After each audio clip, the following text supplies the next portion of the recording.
Oi, bem-vindos ao meu canal. Aqui eu conto história de terror que a minha avó já contou e ainda conta porque ela ainda tá viva. Então, sem enrolar mais, eu vou começar a contar. A primeira história se chama Nunca Tendo Chamado de Madrugada.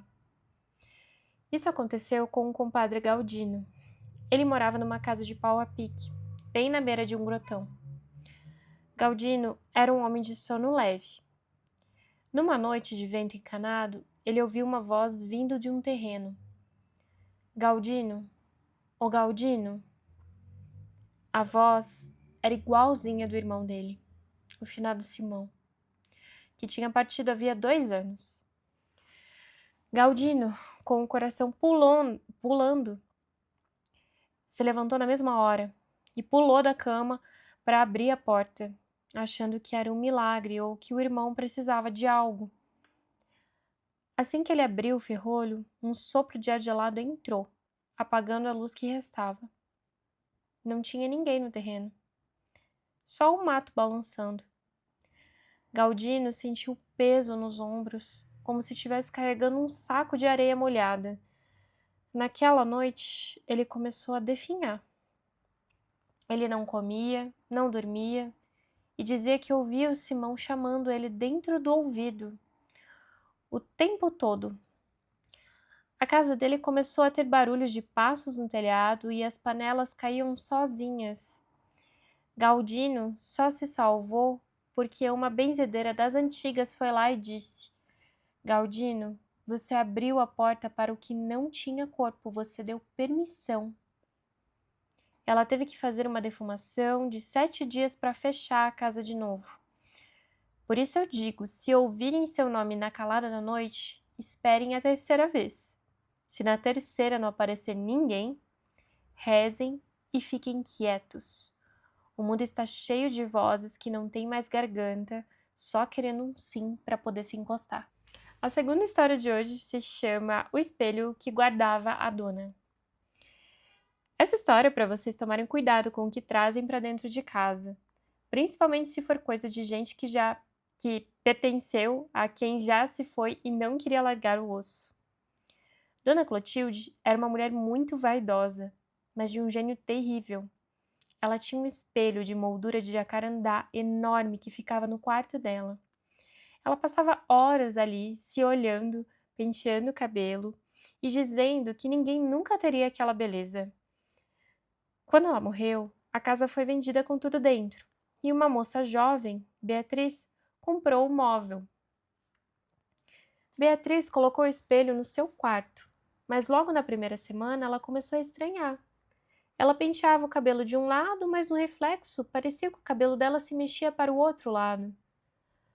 Às vezes ela passava pelo espelho e via, no canto do olho, uma mulher de preto sentada na sua cama, mas quando olhava direito, não tinha nada.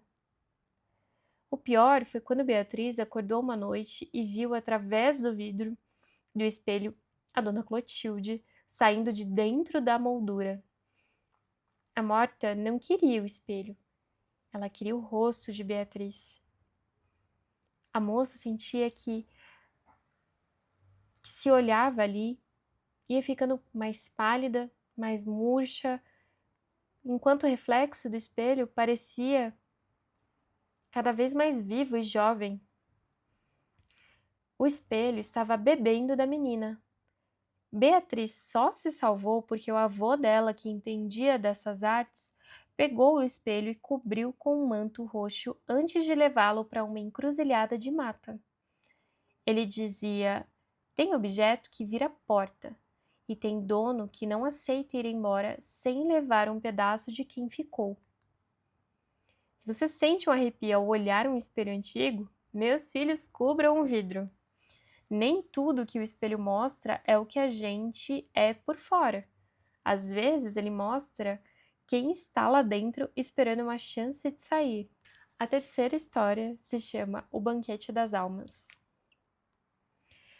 Antigamente, quando alguém falecia, a gente cobria os espelhos, parava os relógios e fazia o velório com todo o silêncio do mundo.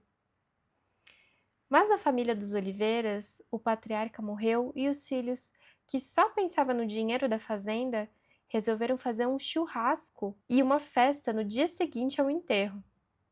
Eles diziam: "O velho já se foi, agora vamos celebrar a vida." Pois bem, no meio daquela cantoria e barulho de pratos, o portão do casarão se abriu sozinho. Uma névoa branca começou a entrar pela sala e o som da música foi ficando devagar, arrastado, até parar.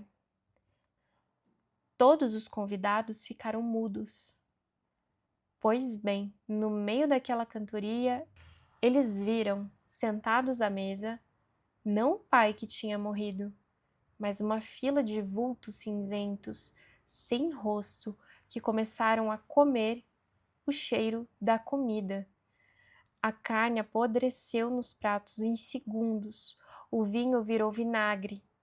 Os oliveiras sentiram uma tristeza tão profunda que muitos começaram a chorar sem saber por quê. Uma voz de trovão ecoou na casa. Vocês festejaram sobre a terra que ainda nem secou. Se não respeitam o nosso luto, compartilharão do nosso banquete. Dizem que daquela noite em diante, a fazenda nunca mais deu lucro. Tudo que plantavam secava. Tudo que criavam morria. Os filhos tiveram que vender tudo e sair de lá com uma mão na frente e outra atrás. A lição que ficou foi: o silêncio do luto não é para o morto, é para que a alma de quem fica aprender que a vida é um sopro e que o respeito é a única ponte que nos mantém seguros do lado de cá. Não se faz festa onde a morte ainda não descansou. E é isso aí. Essas são as histórias de hoje. Comentem aqui embaixo, eu vou ficar muito feliz de interagir com vocês. Façam comentários construtivos. E é isso aí. Boa noite. Tchau, tchau.